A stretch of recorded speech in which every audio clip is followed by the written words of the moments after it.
Chris O'Keefe is my name. I'm the Australian Customs and Border Protection Service counsellor based out of the Australian Embassy in Brussels. I always like listening to Christophe talk, and I did say to our moderator that your biggest challenge will be limiting Christophe to 5 minutes. So I can assure you that I will be brief in my comments. What I'd like to do today is to focus on some of the practical aspects of our approach in Australia. So I'll divide that into three key areas. The first is our private sector cooperation in detecting counterfeit goods. I'll also touch briefly on our involvement in some of the World Customs Organisation initiatives, and touch very briefly on some of the new challenges and our approach to the new challenges posed by the increase in small consignments. We in Australia, we take a very proactive approach in terms of engagement with the private sector, and that's twofold. Firstly, that's to foster, and secondly, that's to maintain a very effective relationship in order to address the proliferation of intellectual property rights infringing goods. This cooperation between government and non-government organisations is crucial in both detecting and also reducing the number of infringing goods. And I'd like to discuss briefly what some of those key areas of the relationship are. Firstly, intelligence. Our agency's experience is that the private sector, through both their domestic and also their international market surveillance program, is quite often the first to be able to gather intelligence on counterfeiting in their markets. They'll be the first to see new packaging, new concealment methods, and changes in trends of traditional and new source countries, as well as the supply routes of counterfeit products. Furthermore, they're also often the first to identify entity-specific information on those responsible for the manufacture or supply of these products. I can't stress enough that this intelligence assists government agencies in order to target, in order to examine and detect counterfeit products. However, it's crucial that this intelligence is provided in a timely fashion and also to the relevant area within the government agency, both to increase the prospects of and in order to detect the infringing goods.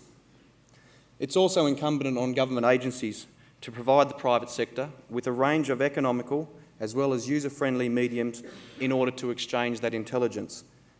That can be such as telephone hotlines, email, facsimile, in person, or some of the new technology developments that we've heard of today.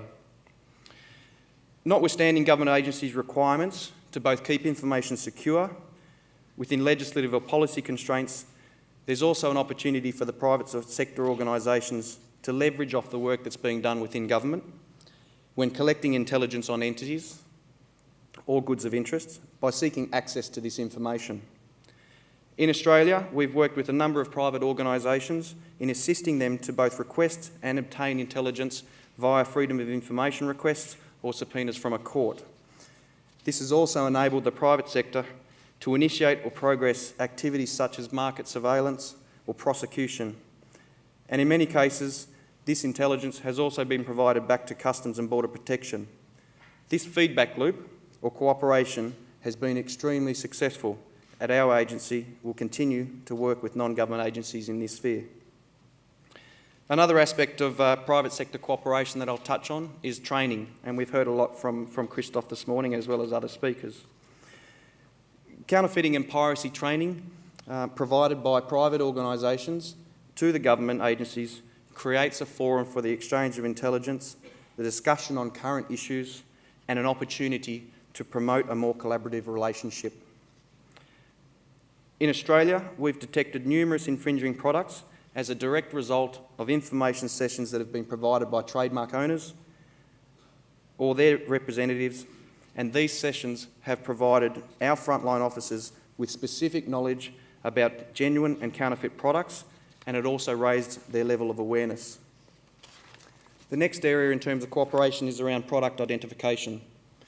As we know, counterfeiters are becoming more sophisticated in copying genuine products. In Australia, we've identified cases where counterfeiters have reused genuine product packaging by refilling cases, reused genuine product packaging by refilling it with counterfeit ingredients, and these challenges have made the task of our examination, or for our examination officers, very difficult in identifying those counterfeit products. In addition to these, customs agencies are increasingly being faced with the diverging tension of protecting the border whilst facilitating legitimate trade. Therefore, any assistance by private organisations in identifying counterfeit products in a timely fashion is critical. The private sector can play an instrumental role in assisting government agencies in identifying counterfeit products by making available the subject matter experts or technologies such as barcode readers that can be of great assistance during our examination, providing contemporary and comprehensive product information and examples of those genuine and counterfeit products, as well as assisting in the testing of suspect products to determine if ingredients are counterfeit or not. The second area I'll briefly touch on is our involvement in some of the World Customs Organisation initiatives. In Australia, we've actively supported the WCO in the fight against counterfeit and piracy, and we've demonstrated that in a number of ways. Over the past 2 years, we've been involved in 2 capacity building initiatives.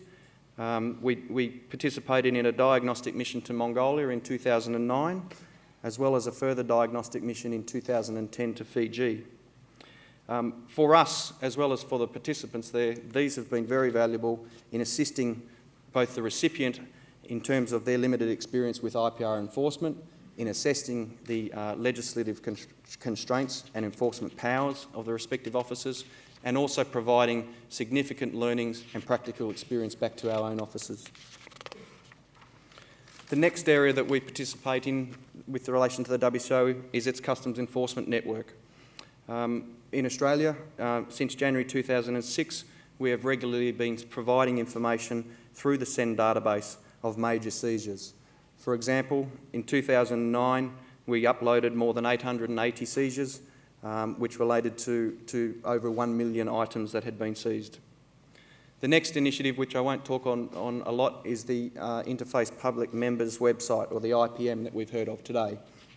In Australia, we're currently liaising with the WCO project manager in order to be able to obtain access and be able to use the IPM database.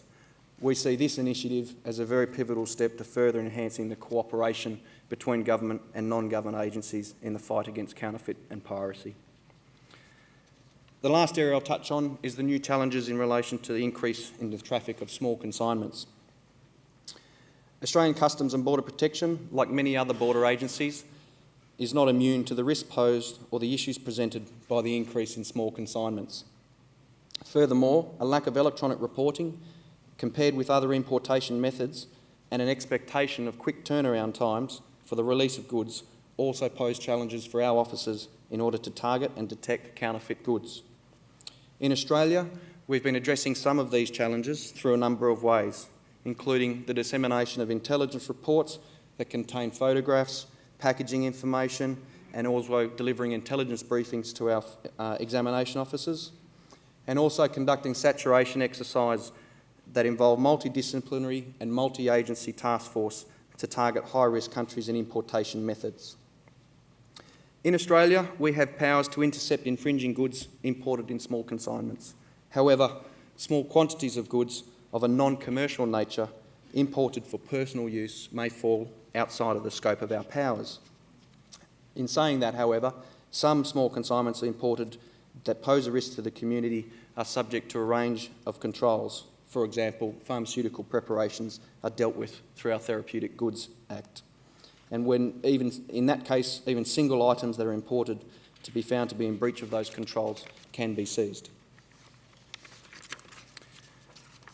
Our customs prohibited import regulations also contain a range of controls for goods that may pose a risk to the consumer. For example, toys or cosmetic items that are imported and contain high levels of lead or other heavy metals, they can also be seized under those controls. As an example, we recently led a joint operation with the Australian Competition and Consumer Commission, which focused on toys containing excessive levels of lead. This operation for us was very successful and identified both counterfeit and genuine toys that were unsafe. These consumer safety controls apply equally to counterfeit and genuine goods. They're not limited to the intellectual property rights matters. Finally, in this area, it's important to note that whilst new challenges such as the increase in small consignments may require a shift in focus by government agencies to address this burgeoning issue, it's imperative that we also maintain a holistic approach to encompass the targeting of otherwise more traditional importation methods such as large sea and air freight. This is important to avoid merely shifting a counterfeiter's method of choice for importation. Our objective is to make it problematic for them to operate in any environment.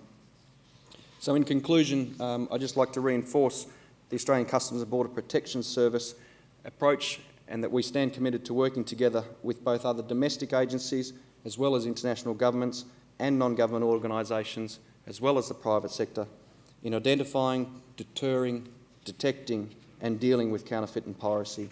So thank you for your time and attention this morning.